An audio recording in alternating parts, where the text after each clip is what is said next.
All right. Hello and welcome back. David Kinder with the Financial Advocacy Podcast, registered financial consultant, chartered life underwriter, with our co hosts, Michael Moffat and Kurt Gibbs. We are here today to talk about current events, essentially, ultra current events, and we called it, of course, the Trump Train 2.0. We've got, President elect Trump. And of course, we're going to talk about the election. We talk about tax code stuff. You may wonder, why is faith in the headline? I have an angle on that. We'll talk about that later. And of course, finances, how's this going to affect people and stuff like that. And if you guys have been tuning into us for any length of time, I think you can kind of figure out that we're happy. We consider this excellent news, very pleased. And, we could talk about our journeys and everything as far as why. Now, just to share, I don't necessarily get my news and political opinions from the mainstream media. I don't think anybody that's identifies as notice the phrasing, identifies as conservative follows necessarily the mainstream media. We all have our opinions, and I'm almost at the point now where I can't even hear someone else. I mean, and this was pointed out yesterday with Alonzo Hall. I'm sure you're going to tune in later, but he mentioned something that women aren't necessarily addressed properly in politics. So when they talk about Hillary and Kamala, it's like, no, it's Madam Vice President Harris. I'm like, okay, fair enough. I can appreciate that. I can't stand her voice. I cannot listen to her. There's a rule in politics. I don't know if you guys have picked up on it. There's a rule in communication where sometimes if you're being interviewed and you're being asked a question and you don't like the question, you answer the question you wish they asked in the first place, and you answer it that way. That's decent communication and such, and you're taking control of the narrative. She doesn't have that skill. She's got what's that phrasing going? The word salad. I'm like, I she doesn't get to the point, but she did grow up in a middle class household, or whatever that phrase was. Just kind of crazy. Then we get our scrolling thing here. So anyway, I could barely understand anything that she was trying to say. The biggest thing that I think that she missed out on, because the biggest question that was ever asked is like, look, you're in office now. Why can't you, or why won't you do any of the things you're saying you can do once you're in office as the president? And I don't know. I am not the authority on government roles and what everybody does. My thought would be, Kamala, you should have said, Madam Vice President, okay, you should have said, my job is to support the Biden administration, the Biden economy, and the Biden objectives. Yes, I get my thoughts in there, but my job is to support what their objectives are.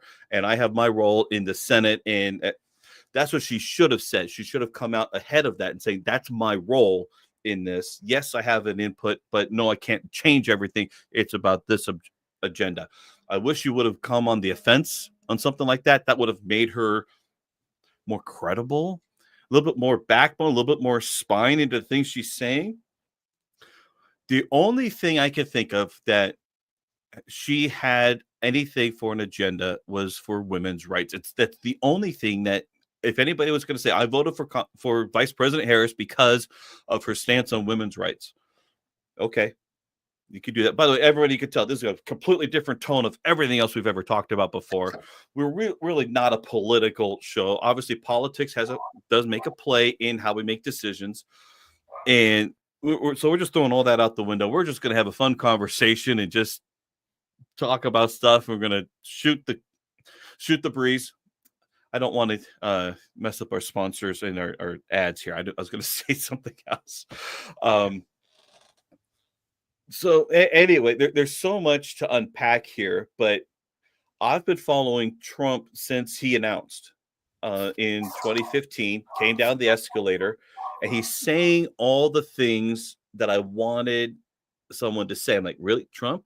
Okay, let's see what you do. And at that point, this was 2015 that he first announced his first term. And before that, the biggest person that I think was getting some traction was Ron Paul. And I remember this video of Ron Paul and some of his rallies, and they're saying, look at these big crowd sizes, 2,000, 3,000, 5,000, 7,000. I think the biggest one was 12,000 people in attendance. Like, okay, but and some of those were California crowds. So I got to give them some credit on that. I can't find that video, at least the one I think of. I'm thinking of. But when Trump did that first rally in Alabama, I think it was Alabama in 2015, and it was 35,000. I was like, holy shit, what the hell is going on here? I mean, is it just star power? Is it just the fact that he's Trump?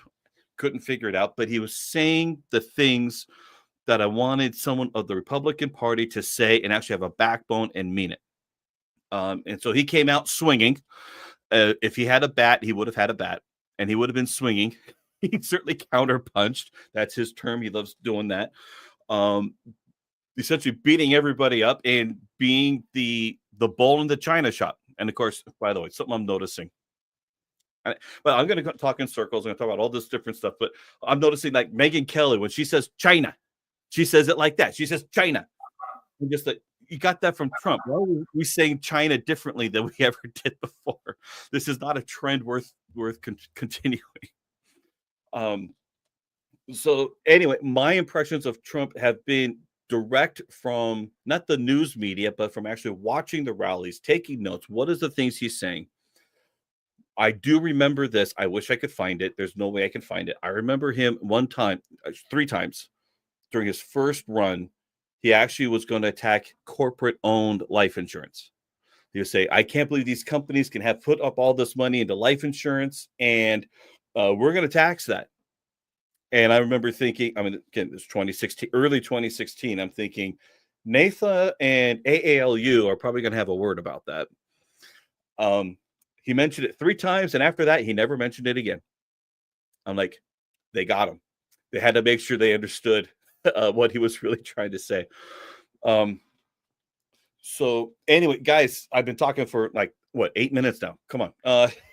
Tell me, what are your thoughts of Trump in general? Whether it's the lesser of two evils or what? Give me some of your thoughts. Yeah, well, I mean, like you said, obviously the three of us are excited and happy about what happened. And I agree with you. I don't know how we would have dealt with dealing with listening to her for 4 years and the way she speaks and things like that. And I think that was a lot of what the problem with her campaign was, is that she didn't have any original ideas of her own, and she didn't state anything clearly other than, this isn't my fault, what's going on right now. So that doesn't help. So what are you going to do to fix it? How are you going to fix it? What's going to change? What's going on? So there was a lot of stuff that I think she could have said and done differently that she didn't do. And, I think she was counting on, these celebrity endorsements, now finding out her campaign is something like $20 million in debt or something because of paying all these entertainers to show up on stage. I mean, that's nice. And I whatever, to have people like that show up for your campaign. But I think what the election showed is what people really care about is your policies and what you're actually going to do, rather than what celebrity you can get on stage to perform and things like that. So, I think that, let's face it, when they had the primaries or whatever last time, she was the most unpopular of all of them. And it was like, she was more or less, they didn't know what to do once, and Joe stepped out of the race too late. And then, so they didn't really know what to do once he finally stepped down. And so it was more or less, she was kind of just inserted into this thing rather than actually being chosen by the Democratic Party to represent them. And so, there's a whole background thing with that and whether or not you think that applies to some things of what happened. But, I think a lot of people, you see people online that are scared that they're going to lose their rights and all this stuff from Trump. And I always go back and I'm like, well, what rights did you lose last time? You were still able to do whatever you wanted to do. It's not like he told you couldn't be what you wanted to be or whatever without getting too specific into stuff, and it's not like you lost any of your rights.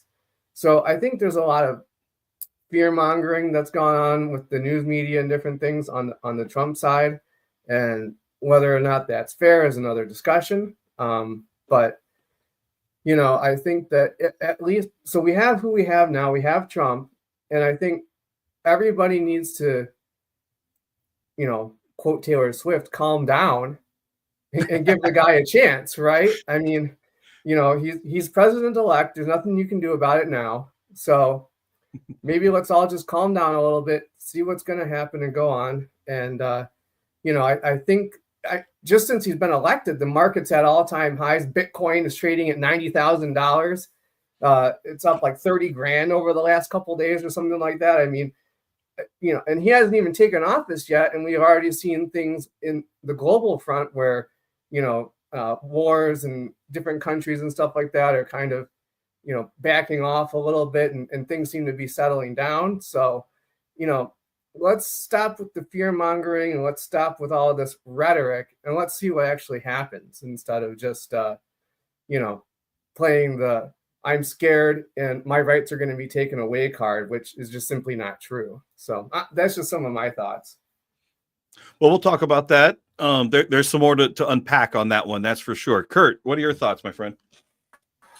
Well, I'll sum it up pretty quick, really, for me. I mean, I think the general consensus of, 87% or something, whatever the number on the map that I saw today, when you look at the United States and what cities and what counties are red, what counties are blue, that, common sense prevailed for the first time in many elections. I feel like that, obviously, whether you like Trump or you don't like Trump, or you like some of his comments, fundamentally, I think he puts America and the working class, citizen out there in a much better position to kind of accomplish what they're looking to accomplish, whether it be financially or from a job perspective. I think he's, there's just no question that he's going to be the candidate that's going to come closer to making that a reality for you. So for the majority of Americans, I think, which, like I say, that's millions and millions of people that are, both white collar and blue collar workers. He can appeal to both of those, and he can understand better than really anyone that we've had in several elections prior. I think he's somewhat been boots on the ground, so to speak, from a foundational stance with building, whether it's building a fancy hotel that employs 3,000 people, or if it's in a corporate boardroom. I think he's just right for the position. I think there's a reason for it, and I think whether you're a Democrat or you're a Republican, you've got to embrace what's about to take place and move with that, because it's going to be in a positive direction. I feel like that we have not been in the last 4 years, from a policy stance on different things to the Tax Cut and the Jobs Act, bills and things like that affect everyday people that get up and go to work, and not just the super wealthy. Yeah, I agree. I really think that Trump has a certain pulse on the American public that, unfortunately, Madam Vice President Harris does not have, and I don't know if she ever did. Obviously, her record as a prosecutor here in the glorious state of California, it has been under question and questioned many times based on I don't remember them all. I just know that it was brought up. I'm not an expert on all these things. We're just pontificating here. We're not a political opinion show, but we're going to be today. But not forever. But the main thing that I see is that she just could not answer a quality question. But yes, the Democratic Party, from what I've seen, this is not the first time that they've imposed a rule on their own party. Now, there's and we could go on YouTube. I'm not going to do it now because we don't need to spend the time on it. But Antonio Villaraigosa, who was the LA city mayor years ago. This was in 2012. So this was the Romney year, and it was and Obama. But during the Democratic National Convention, they were putting to a vote that they wanted to vote for God and recognizing Israel as for the capital, Jerusalem, something like that. And there was Arab Americans there, and there was, of course, those that are for Israel, and they put it to a vote. And Tony Villaraigosa, he polled the crowd and it has to pass with a 2/3 vote. It was equal each time. And finally, the person who was in charge, whatever, came up and said, "You're just going to rule and you're going to do what you're going to do." They imposed that rule on their party, despite the fact that that was a tie at best. And they just imposed this thing on them. This is not the first time that they've done that within their own party. I mean, so installing Vice President Harris as the presumptive nominee, just because she was on the ticket before, does not mean that's what their party really wanted and voted for. But that doesn't mean that deterred the Democratic vote. That's certainly they were going to vote for the Democratic ticket because they don't like Trump. It wouldn't matter. They hate Trump. They're not going to do it. Okay. So I get that logic. But at the same time, yeah, that was kind of a dirty trick that they pulled.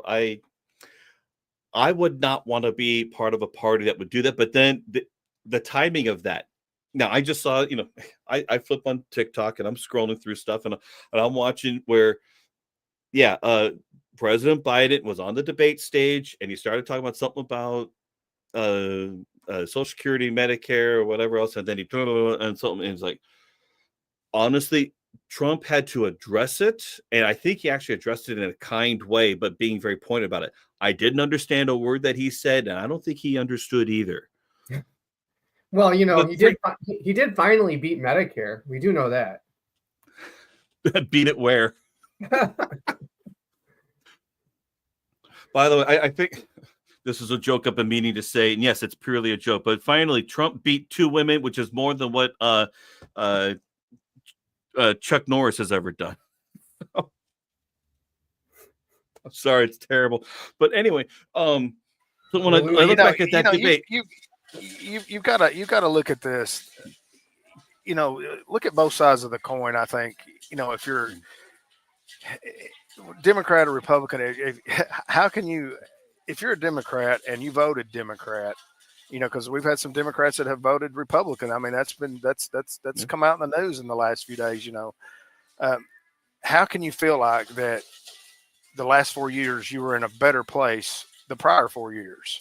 And how can you feel like going forward that you're not going to be in that same place or maybe better the next 4 years? Because, nothing, there was nothing positive coming out of anything. We were spending money like crazy, printing money just as fast as they could, everything that goes against what we know is financially correct was taking place. And I just can't see where anyone that, feels like that they were in a better position the last 4 years would even have considered, a Democratic vote.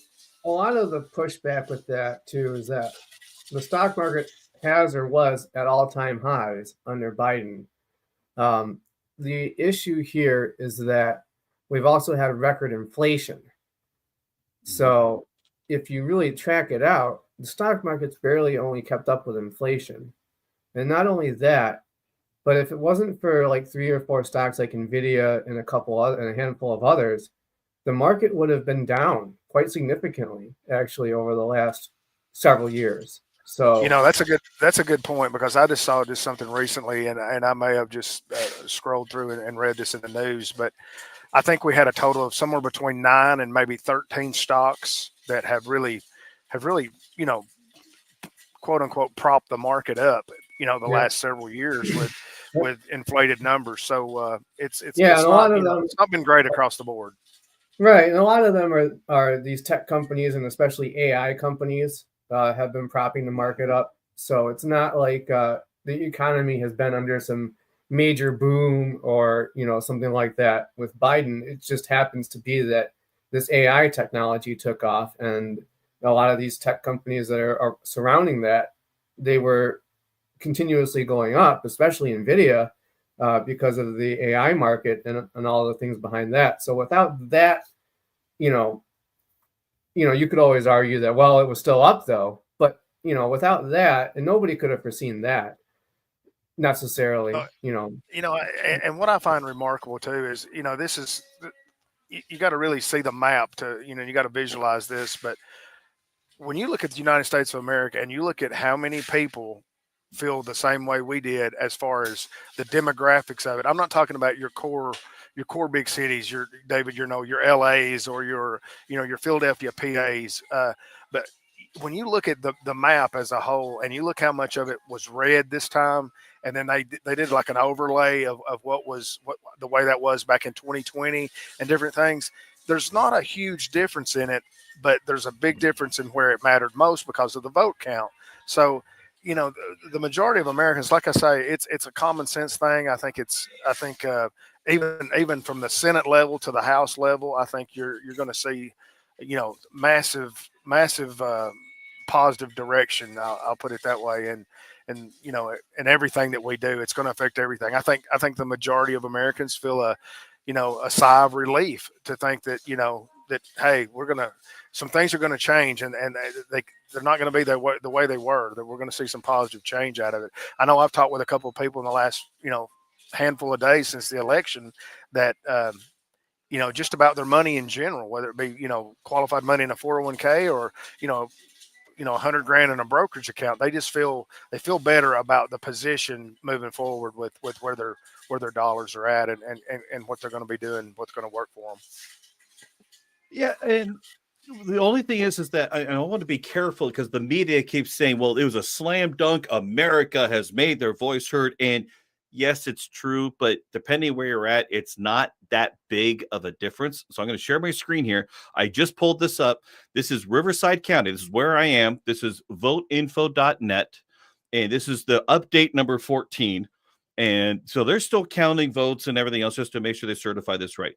Donald Trump did win Riverside County. But look at that, 49.01. Okay, you can't see anything on that, but okay, let's zoom in here. There we go. Trump did beat Harris by 0.5 point. That's less than 5,000 votes for this county so far of all the votes that have been tallied. So they got 57% of the vote finalized for everything. And yes, it's already been called for Donald Trump, but I'm like, this is still razor thin for the win. So even though, yes, it turns the map red, that does not mean, oh, wow, everybody is just, no, it's not an everybody thing. It means that just a slight percentage of people changed their mind from the last time. By the way, a lot more of California.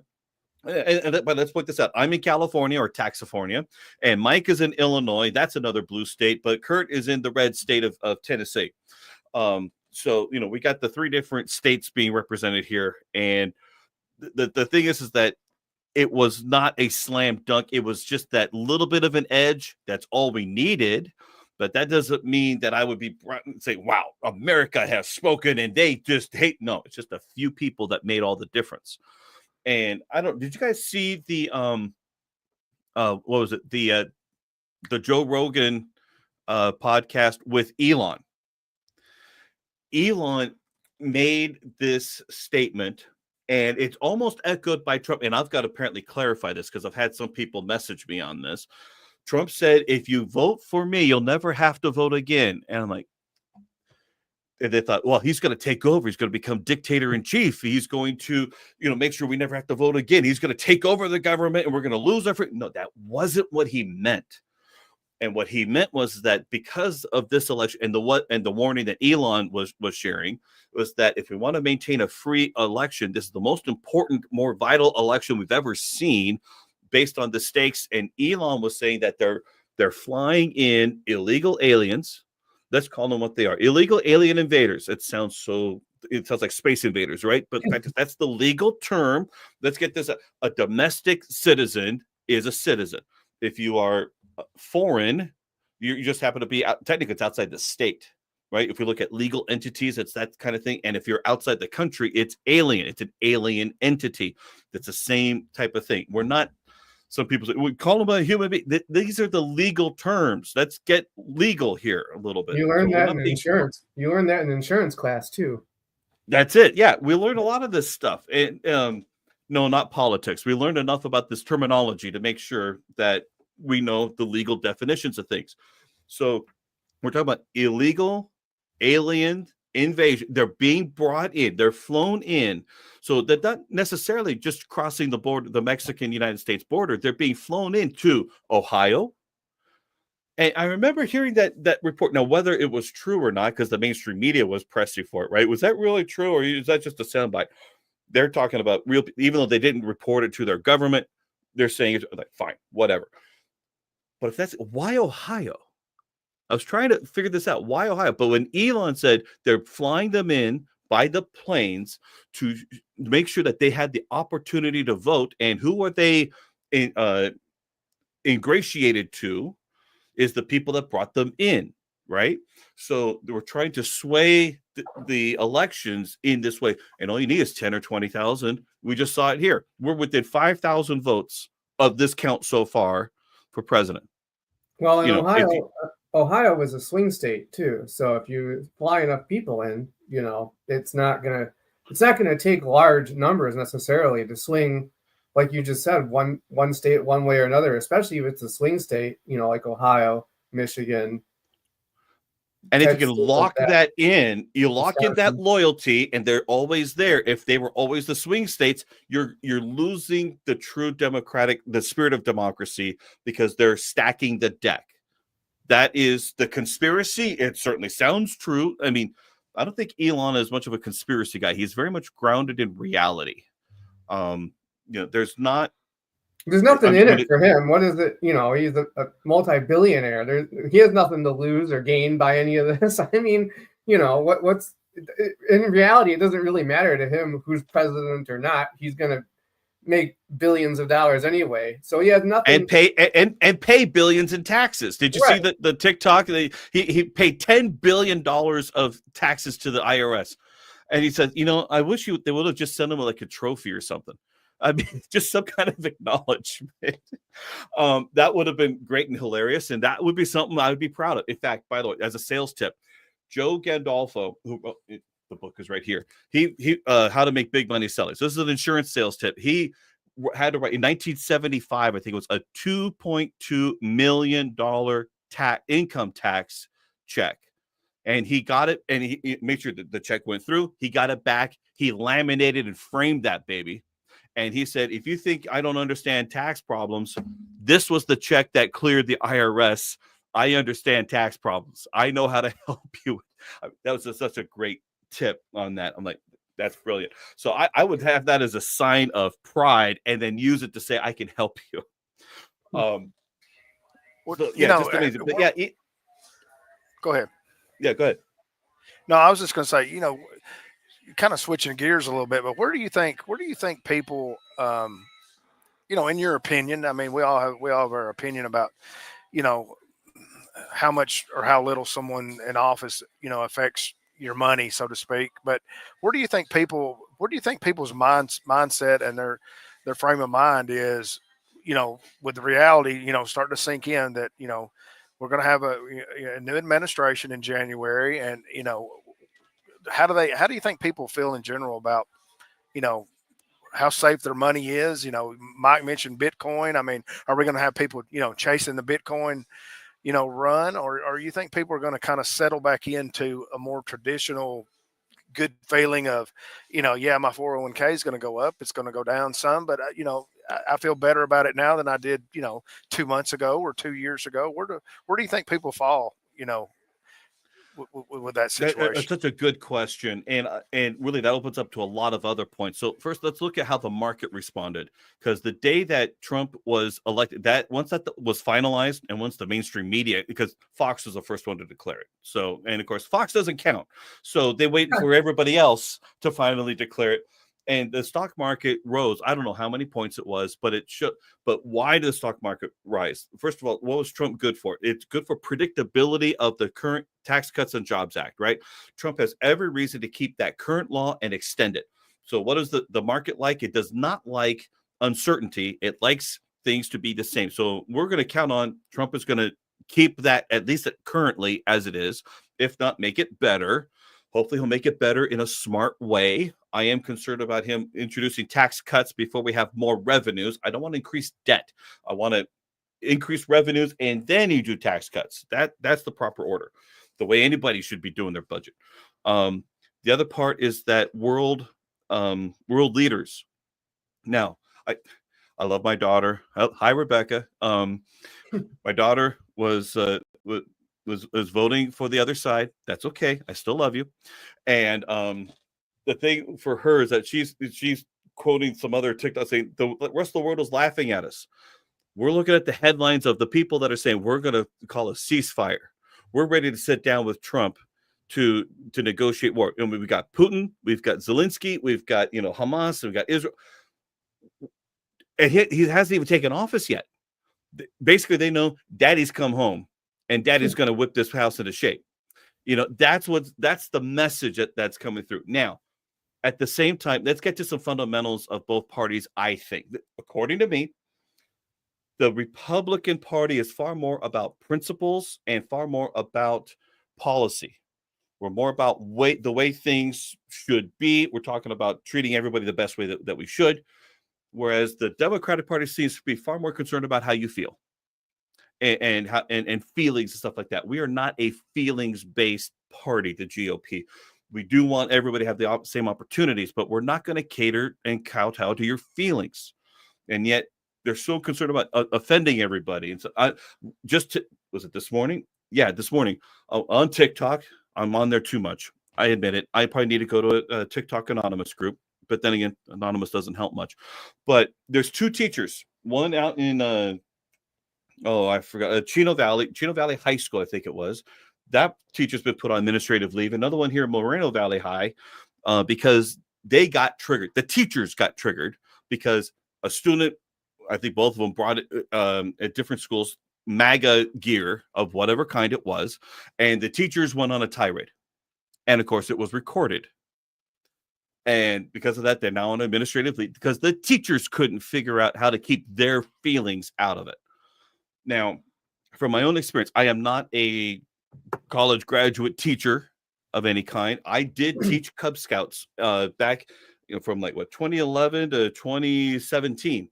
So in 2016, when that election happened, and we met on Wednesday nights. So the election was just the night before. And I had a lesson to go through with those guys. They're 10 years old. And they asked me questions like, you guys want me to throw out the lesson? We just talk about the election? Let's talk about it. And I asked them, how many of you know who I voted for? None of their hands went up. You guys don't know who? Good. That means I did my job. A teacher should be as bipartisan as possible, give equal emphasis. And if you can't do it, don't even try. And if you're going to do it, you could say, I believe this. You could believe anything you want. I happen to believe this. And the person said they think that Trump was a apist. I'm trying not to say the word itself. They're trying to say that Trump was, they're going to put you in concentration camp. If Trump would have done that, he would have done that the first time. There is a difference between upholding national values and being Hitler. There's a huge difference. And the biggest difference was that Hitler, if I understand, I wasn't there. So let's put that out there. If anybody thinks I was there, I wasn't. You weren't? But no, I'm not that old. Despite what my kids might think. I was a little confused. Okay. Although, quite frankly, there is ancestry. I don't know enough about my own family history, but I did have ancestry because my last name is Kinder. It is German, but it was German Jewish ancestry. And they did leave Germany. And I think they went into Poland and eventually came to the United States. And so, yes, my family, we had family that were in those camps. Okay. So that was there. But Hitler was decrying the entire race of people, right? Demonizing people just for existing. Trump wasn't doing that. If you moved to Germany, since your last name was Kinder and you're Jewish or descendant of Jews, should you be getting reparations from the German government? Oh, if I'm going to do reparations, we're going to do it from the Mormon perspective. If we're going to bring that up, man, the Mormons were kicked out of Missouri. Mormons were kicked out of Illinois. We were kicked out of so many other places. Like, look, if we want reparations, we should. But the problem is the Mormons are one of the richest religions and faiths on the earth. And we've got billions in stockpiles. So therefore, ain't nobody getting nothing. And no one's going to have any sympathy for a religion that's very wealthy. As far as Germany, it ain't going to happen. It just won't happen. I was just kidding. I'm kidding. Fair enough. But you can tell I've thought about this. which is actually kind of shocking and a little scary, but okay. A little scary, right? Yeah, fair enough. But anyway, but Hitler was decrying an entire race of people just for their existence. Now, what has Trump talked about? Talked about bad people that are coming here to the United States for the purpose of doing harm, right? And yes, they are primarily from a certain area of the country coming through. And yes, we want them gone. Okay, that's it. But that is not saying that humanity would be far better. We're saying that our country needs to be better off. Those people should not be here. They were not invited. They did not ask permission. It's a whole different connotation. Yet some people can't make that delineation. They see the rallies. They see a political figure that people are gravitating to, and they think, wow, we've seen this before in history. And that's about it. And so and I look at guys. I'm a Star Trekker. I watch Star Trek, even the controversial ones. Like I did not like. What was it like? I can't even think of it now. Discovery. Can you do the hand Star Trek sign? Discovery was not so good. Yeah, I'm all over it. Hey there. But in Star Trek Picard season 2, they had this whole thing, and they were chanting Picard's name and everything as a racist, xenophobic race of humanity of the future. And it was not coincidence. They came back in time to 2024 to fix it. It's interesting. I'm like, I know what you guys are trying to say. I completely disagree with their interpretation, and I blame Patrick Stewart for that because he was an executive producer on there. But I mean, they're trying to paint them as this. And by the way, I've got a response for that. Six Herb. I don't know if you guys have heard of Six Herb. Okay, I'll show it to you in a minute. But the thing is that they see the method of the message more than the substance of the message, and they think, oh, we're all going to turn Trump, make him our king, more or less, make him supreme ruler and dictator of everything. But the fact is, Trump is not like that. But the other side, they don't necessarily listen to Trump himself. They listen to it through the filter of the mainstream media and their narrative, The View.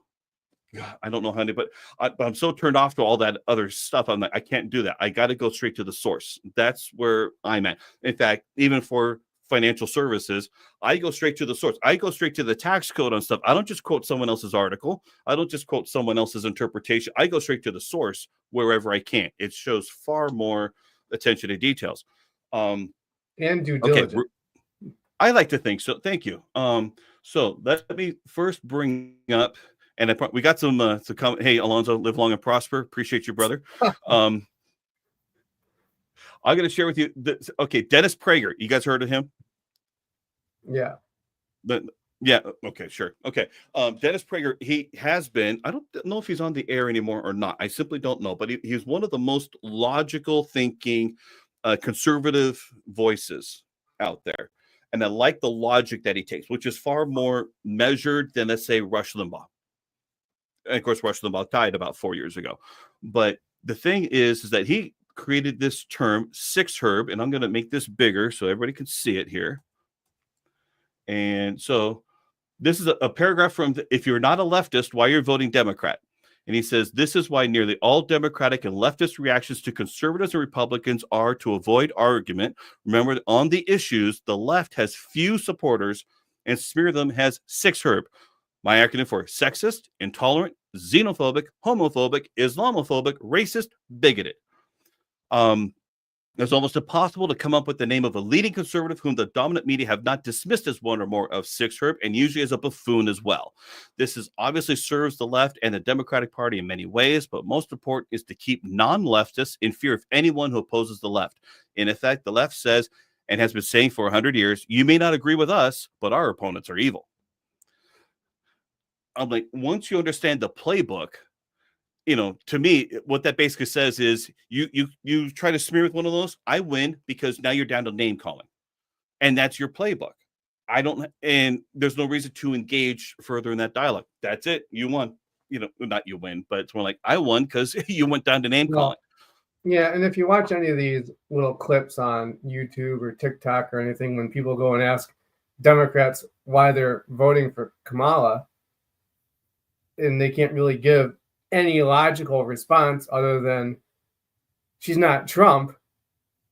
I mean, that that's a prime example of that situation right there. And you see it all the time where these people go out and they're asking, well, why are you voting for her? And they can't name one substantive thing or reason to vote for her, any policy that she's ever done, anything that she's ever done as a reason to vote for her, other than she's not Trump.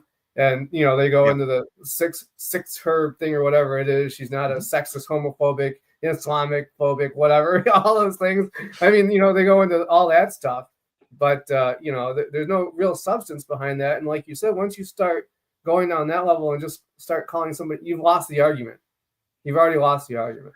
The argument is lost. And so really, while the vote is and the action is the same, it's not a vote for Vice President Harris. It's actually a vote against Trump. That's the real intention behind the way that they cast their vote. It's that message that they're trying to send. So, okay, I get it. But I wish that we would have more votes for people. Years ago, 20, 30 years ago, you used to say you need to vote for the character of the person. Unfortunately, it's not a character decision anymore. It's about the party and how unified whatever party it is behind the agenda. It is so maligned anymore. I appreciate you, GC. Part of me hopes that that's Grant Cardone, but I think I would have seen a picture with that. So I don't know who that is, but that's nice. That would be fun. Unfortunately, appreciate you. That's great. And Cynthia chimed in, but I'm going to get to a couple of points here because I've got some principles that I wanted to share. And I've been a conservative most of my thinking life. And look, I used to wear Rush Limbaugh shirts back in my high school days, but I think I just like being a rabble rouser, just stirring up trouble wherever I can. Appreciate that. And so when I first heard of a guy named Jim Rohn, and I don't know if you guys have heard of Jim Rohn, heard his albums, things like that. I first heard him when I was 18 years old, and he had some of the most common sense approach to life as possible, that essentially that formed the basis of me being conservatively minded. So let me share one of the things, and I happen to really like this, the 4 major lessons in life to learn. So I'm going to zoom in on this. The 3rd major lesson in life is learn how to nourish and protect your crops all summer. I'm getting to a point here, I promise. Sure enough, as soon as you plant it, the busy bugs and the noxious weeds are out to take it. And here's the next bit of truth. They will take it unless you prevent it. And that's the 3rd major lesson to learn. Major skill to develop, preventing the intruder from taking the goods. Okay, that could be immigration discussion. Here are 2 key phrases to consider under the 3rd major lesson. First, all good will be attacked. Now, when I saw how Trump has had just this year, right? He's had all of those lawsuits in New York, right? They're demonizing him. Truth or not, don't know. Right now, I think they've gone through an appeals court, and I think they basically said if this was a real transaction, who's been harmed, because all the loan was granted, the loan was repaid with interest, everybody's fine. What's your problem? I remember seeing some of that. So they just demonized him, and not forget assassination attempts, right? So when I understand that all good will be attacked on this planet, all good will be attacked. Don't press me for a why. I was not in on some of the early decisions, so I don't know why. All I know is it's true. Let reality be your best beginning. Every garden will be invaded. Not to think so is naive. And that all values must be defended. Social values, political values, friendship values, marriage values, family values, business values. Every garden must be tended all summer. If you don't develop this skill, you'll never wind up with anything of value. I'm like, that is something that just sticks with me, that if there's a ton of, lack of a better term, persecution, why is that? They're afraid. They're afraid of what he represents. They're afraid of a loss of power. They're afraid of what he represents. Whatever that is, they're afraid. And to me, that is a big deal. Got to bring that out, help people understand. It's not that, are they all necessarily evil? I don't know. But looking at the Christian faith, Christ, did he do anything to warrant crucifixion? Not according to the scriptures. Now, unless someone else has some other book somewhere, yeah, that may be possible. What do I know? But Christ, as we know, as believers, and the 3 of us are believers, granted different flavors of belief, but we're all believers. Christ was a perfect human being who did not deserve persecution, deserve crucifixion. Yet it happened.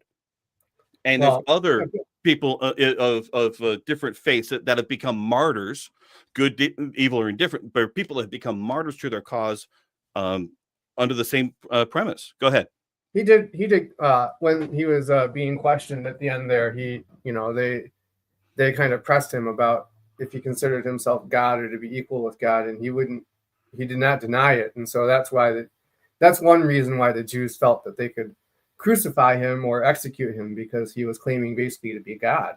And of course that is a major no-no. And so that's part of the reason why the Jews wanted to persecute him, but there was, execute him, but there's other reasons too, of course, besides that.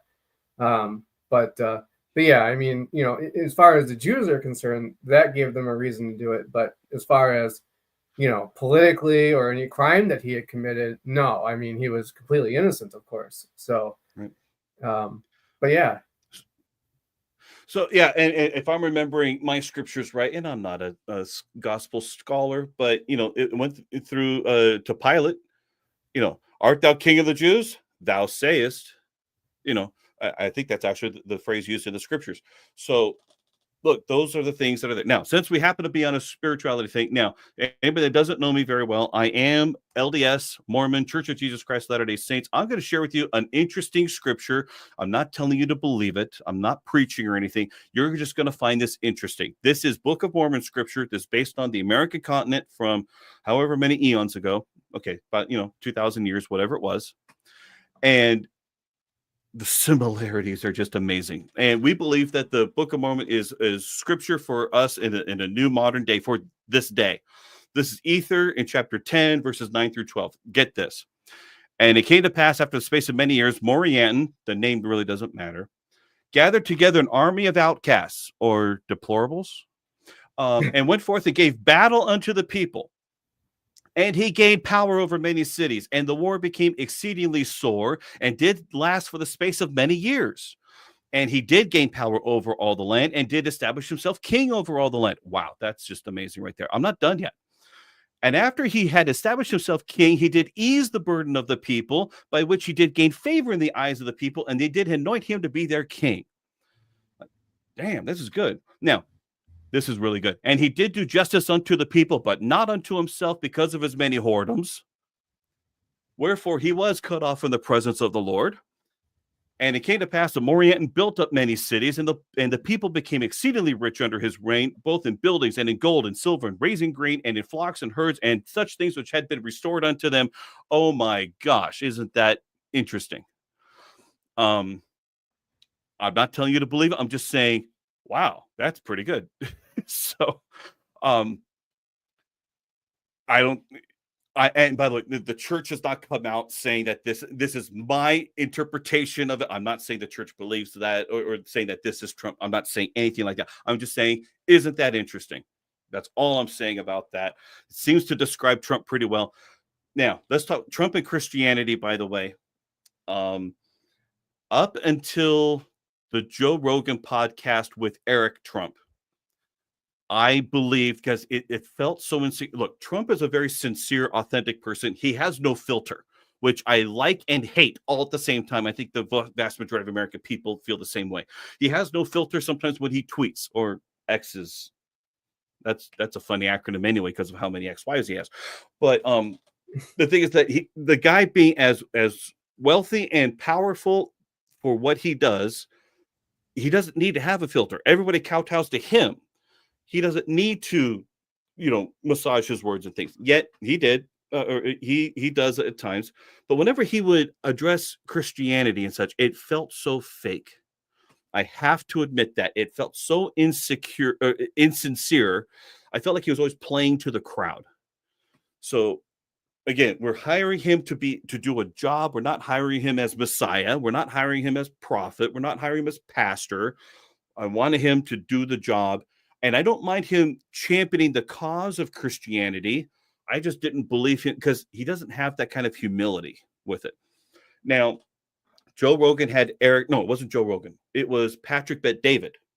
He had Eric Trump on. It was near the end. and they're talking. Trump and Eric is talking about being in court with his father. Which, by the way, I think that the rest of the family wasn't always there in court, mainly because they didn't want to feed it to the media. They just didn't want to say, oh, wow, look at Trump. Granted, I had someone else who said, no, they've given up on him. They're ashamed of. No, that's not it. Sorry, Professor. I disagree with you there.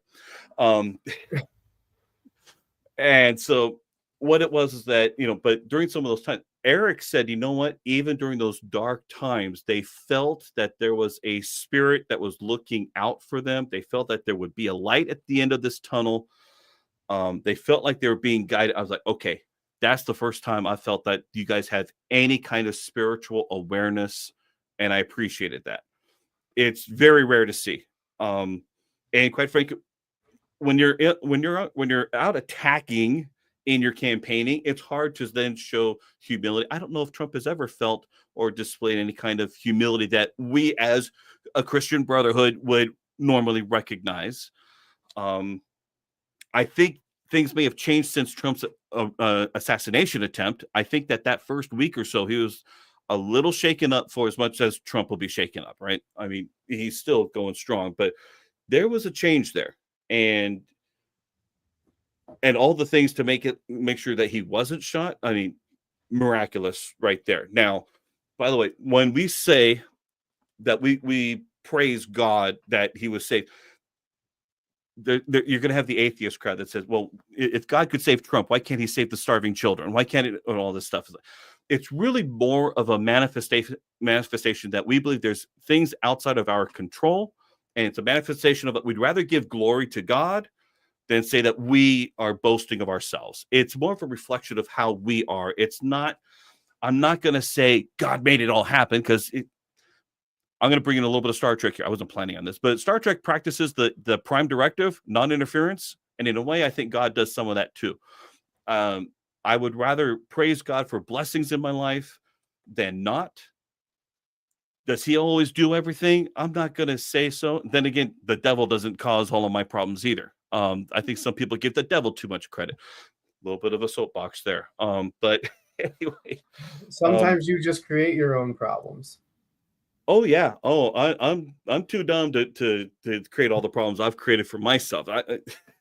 Sometimes, but then again, sometimes I'm so smart to get myself into other problems. Who knows what's going to happen with this live stream now that we're sharing some of these thoughts and convictions and things. Who knows? So that's why when I was thinking about this whole agenda, what I wanted to talk about, yeah, there's some faith in there, but I'm not going to say God saved his life, but I will say that we praise God for the fact that we rather give glory to him because of the reflection of who we are, not that he miraculously turned Trump's head exactly where it needed to be so he'd barely get nicked. So that's my feeling. It's more of a conviction or character of us as believers than some miraculous being, which, yes, he's there, but I don't believe that happened necessarily. I just rather give the glory there and accept the miracle for as it is. If he was assassinated, oh my goodness, I think January 6th would have been the least of this country's worries. I think it could have, if anything was going to incite a riot, you want to get the NRA involved? Hello. That probably would have done it. Want to go back here because Cynthia responded to this earlier, right? Huge difference between Trump and Hitler. Democrats, all they do is divide and name call for not falling in line. They are fear-mongering. We happen to agree on that. And I am Latina. I thought it'd be Latina, but okay. I fully support mass deportation of criminals and all that came in during the Biden administration. I'm right there with you. So I appreciate that. Of course, yeah, I mean, the other thing too.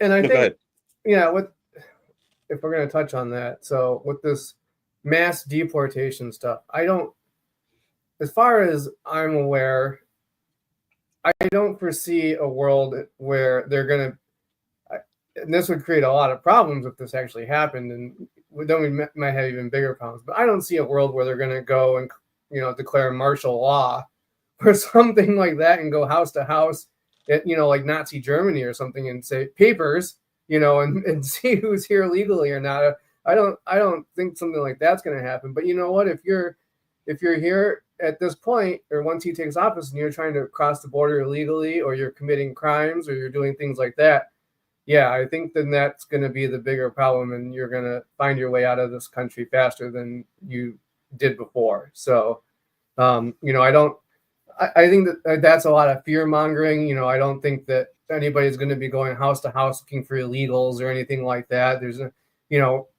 We're not going to be doing any of that stuff. And he didn't do it the last time, which he, again, could have done last time too. He could have declared that martial law and done that type of thing too. So, I think that there's a lot of, like you said, fear mongering going on out there with some of this stuff.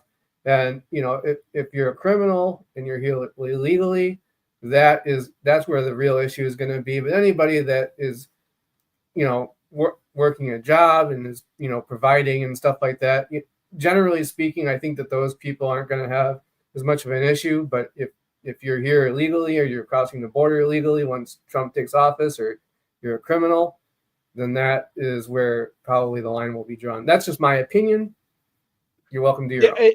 I think that it will be far more targeted. It's going to be arrest warrants. It's not going to be a sweep of a neighborhood unless they happen to have, look, if they're all going to bring the SWAT team, more or less, and they've all got names and addresses of where they're going to go and who they're going to go pick up. That's different than saying, everybody, if you're this, you're round them up and put them on the cattle train. And we're not talking about that. The interesting thing too is that if you try to, as Americans, if we even try to move to another country, like all these stupid celebrities that are trying to move out of the country, if you try to become a citizen, or gain entrance to another country, if you don't come in there legally, they'll kick you out, right? Yeah. So why is it that when we try to uphold the laws of our nation, it's a horrible thing, but yet if you try to enter into virtually any other country that I can think of illegally, you will be removed.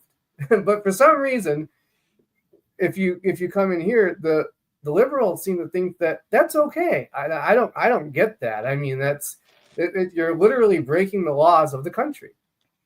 Well, we've seen and it's all over TikTok. Again, probably where I get more of my news lately, but I'd rather watch TikTok than watch, the local news or national news. I think I get a far more, I get the balance that I like.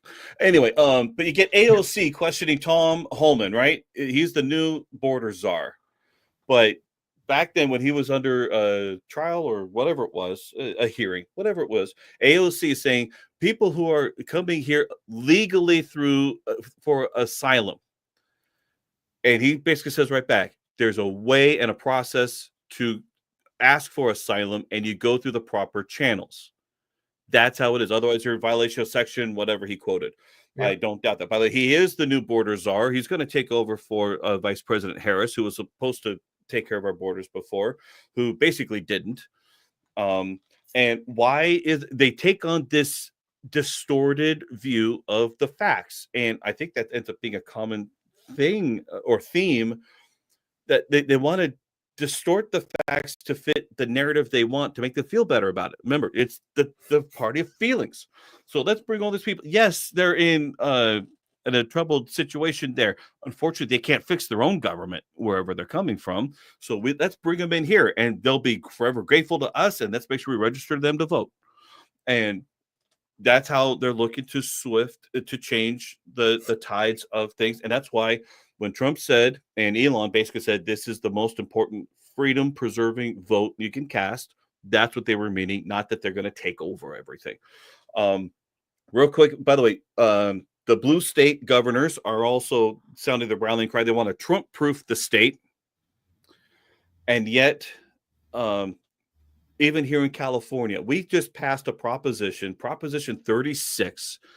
Thank goodness it passed, because this really should show that Newsom it passed overwhelmingly too. Yeah, 70%. In fact, here I can share my screen again of the election result. What page was it? Was it page 40 of these? It wasn't even close. Yeah, so here I'm going to share my screen on this one real quick. This is only Riverside County. 73% said yes, we're going to allow felony charges. Almost 74% versus 26%. This was no contest. the entire state, basically the entire state voted yes on Proposition 36, basically saying Newsom, who wanted to save money on building prisons, who wanted to basically say, look, if we make things less of a chargeable crime, we don't need as many prisons. He thinks he's saving tax dollars. No, we're not saving tax dollars. You've shifted the burden to the American people, especially business owners. How dare you, sir? Really? I mean, how arrogant does this guy think he is? Yet, now this was a news conference he gave a couple months ago regarding Prop 36. You're going to love this. And this is actually a longer thing, but I'm just going to show you his clip. Watch this. Incarceration. It's about bringing it back to 1980s mindset where it's possession of drugs and you end up in state prison at the cost of $100,000+ per taxpayer. It's funded by big oil and Walmart and conservative right-wing DAs. The impact's going to have on the black and brown community is next level. And the fact that I saw a poll today and so 70% of people want to support it, I was wondering what state I was living in. You live in California. Want to know what state you're in? You're in the state of where we're fed up. We are fed up with this garbage. Cost of 100,000 taxpayer. Look, and that really shows how many taxpayers there really are in California, because it should have been a far lower number for more people contributing into the system. But still, I mean, he is in la la land. And yet, of all the people that I think could be running for president in 2028, we just discussed this yesterday with the Honorable David M. Walker, former Comptroller, U.S. General of the United States for General Accounting Office, and a few other guests. Newsom has great hair, and for that reason makes him a very electable person for the Democratic Party. So I want to see Newsom versus Vance. I want that debate. I want ringside seats. I want to see Vance mop the floor with him in the nicest possible but stern and assertive way. I want that. It should be on pay-per-view. It should bring out a whole bunch of people to pay to see that. The ratings. I mean, he already wiped the floor of Tampon Tim, so. Well, there's. But yeah, so there's so many things. There is a tide turning here in California, not big enough to turn the entire state red, but it certainly made a bigger difference. It's certainly a lot more red than it ever was, or at least, in the last few elections, that's for sure. And look at cities like Oakland. I mean, I don't think In-N-Out Burger ever closed a location before, ever, because they're always massively successful. And yet they closed the location in Oakland because of all the crime. And there's other businesses that are closing out. And I mean, the Bay Area, I mean, that is the hotbed of liberal activity. And yet, let alone all the other stuff that. And of course, Newsom, let's clean it up before President Xi comes over from China. Let's do it a week before. Forget about the residents here. Let's show off for the foreign dignitaries. I mean, it's not like the residents aren't paying taxes already to have a nice city to live in. So anyway, I think I've completed my rant on all this stuff. Any final thoughts, guys? I'm thinking that if anybody likes what we believe, fantastic. You now have an idea of what we're thinking of, or at least what I'm thinking of. I know it's a monologue practically, but you guys are contributing. I appreciate that. Anything I'm missing? Sorry, not sorry. Yeah, and quite frankly, if you completely believe the other way, please don't call us for your financial advice. Maybe the government will save you.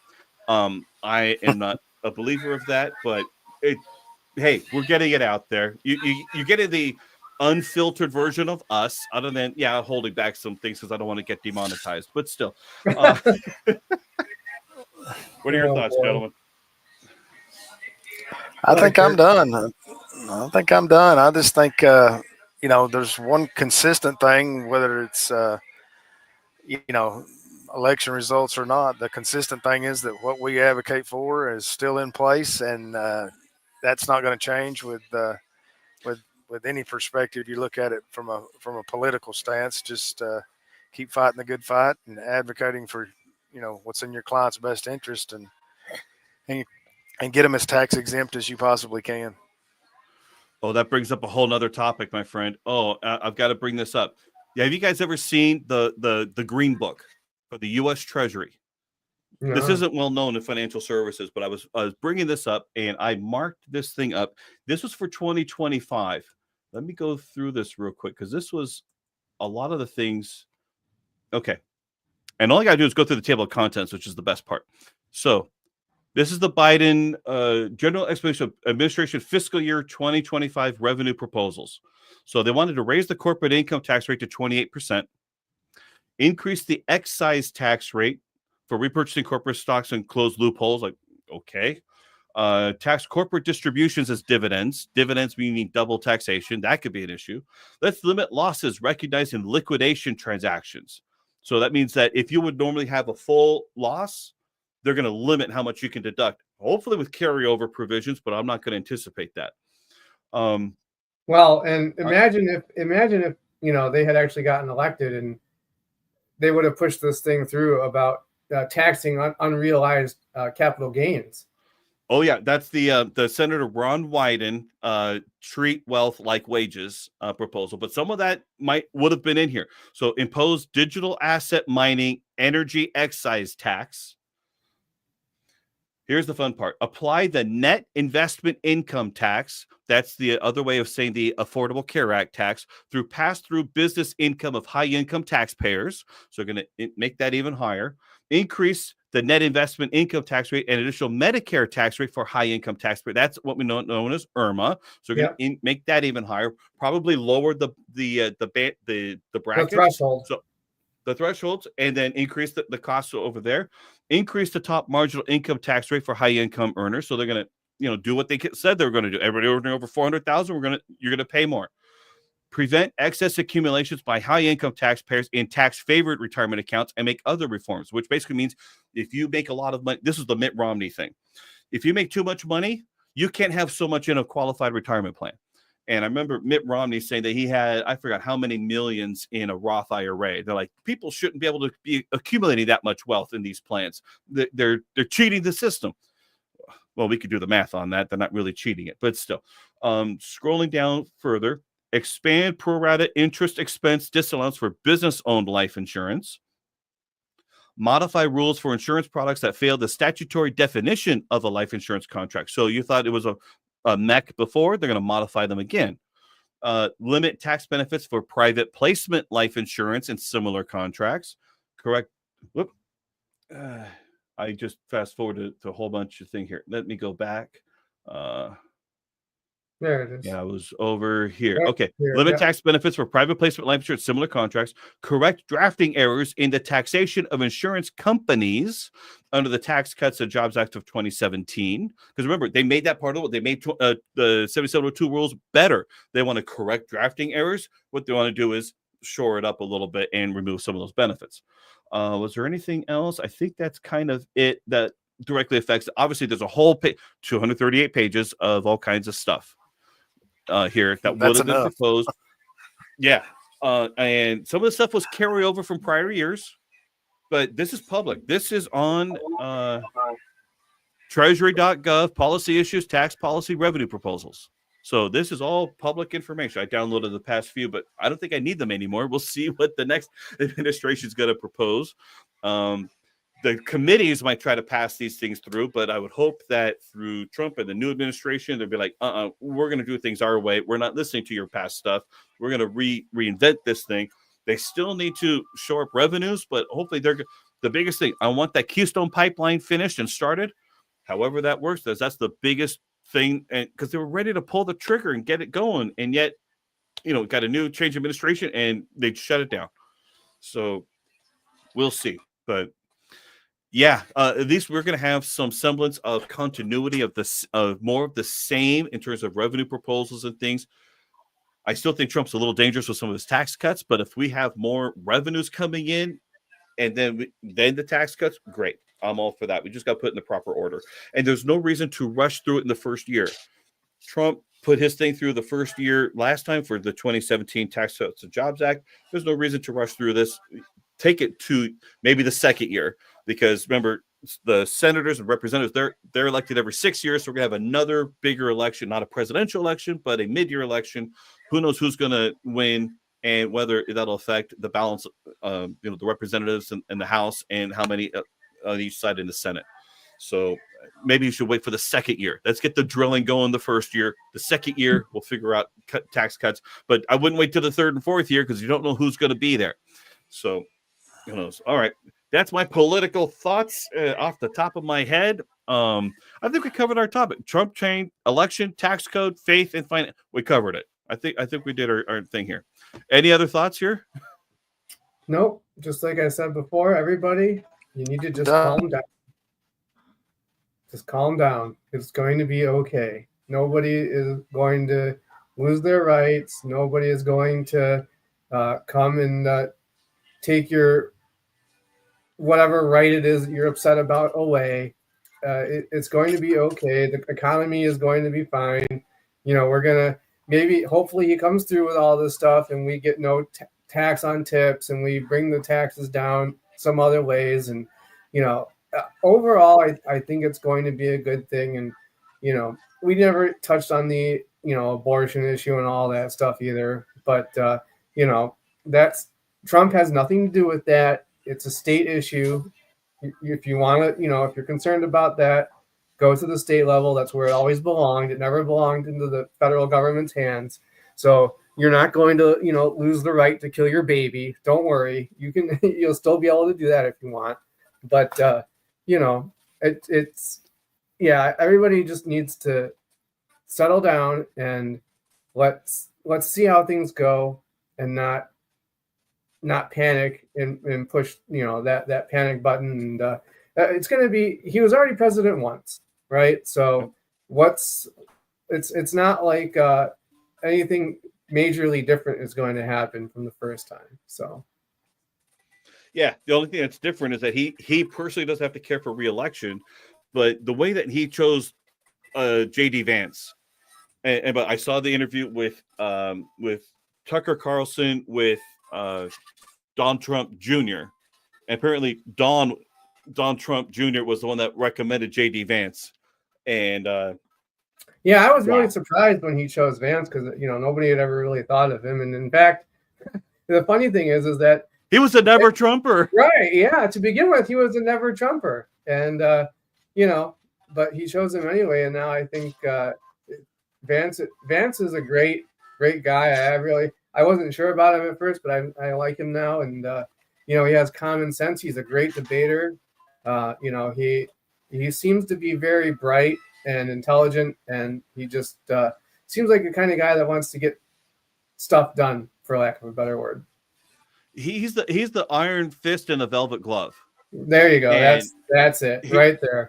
He masters his media appearances. He doesn't let the media beat him up. He calls them out and then answers the question in the nicest, most polite but assertive way. Mm-hmm. I'm just like masterful. So Trump didn't pick him just to be vice president. Trump thinks like a business owner, and any business owners listening, you should be thinking about succession, right? Who's going to take care of your business when you can't? Well, who's going to lead Trump afterwards? Trump should have been thinking who's going to be the next one. And especially since, and by the way, this is such a good thing that in a way that Trump failed the election before 2020. If he would have won, he wouldn't have the same kind of support or story. Quite frankly, never doubt the value of a good story. Trump's story now coming back. He's the second person ever in history, certainly in modern history, to come back after failing the second term to be elected, to then come back. Bigger story, bigger stakes on the line. Now he's got far more galvanized support, those that do support him. But he's got to think of success. Who's going to take over from him? What a great pick of J.D. Vance. Imagine if he had to stay with, what's his name? Pence. Pence. Pence is not half of the spine that Vance has. Not half. And obviously there's a falling out between Pence and Trump. Fine, whatever. We're all over it. Pence couldn't vote for Vice President Harris, but he probably did. I bet he wrote in his wife's name, probably like Mitt Romney did. So whatever. Pence wrote himself in. Maybe, there's a way to throw your vote away. And by the way, every year I always love posting the Simpsons. I forgot what the other aliens' name are, but don't blame me. I voted for Kodos. Okay, it's a two-party system. They've talked about the validity of having a third party. It's just going to split up the ideologies of these two, and we'll have a what's his name, Ross Perot thing again, that made sure that Clinton got elected. So Bill Clinton. All right, Kurt. Anyway, Any last thoughts before we get out of here? No, I'm done. I'll get back to business next week. Okay, sounds good. But anyway, yes, we're celebrating. I feel for you. If people are not celebrating, I'm sorry, not sorry. But anyway, we'll all see you next week for whatever we talk about next time. We just do these things once at a time. So we'll catch you next time. Thank you so much.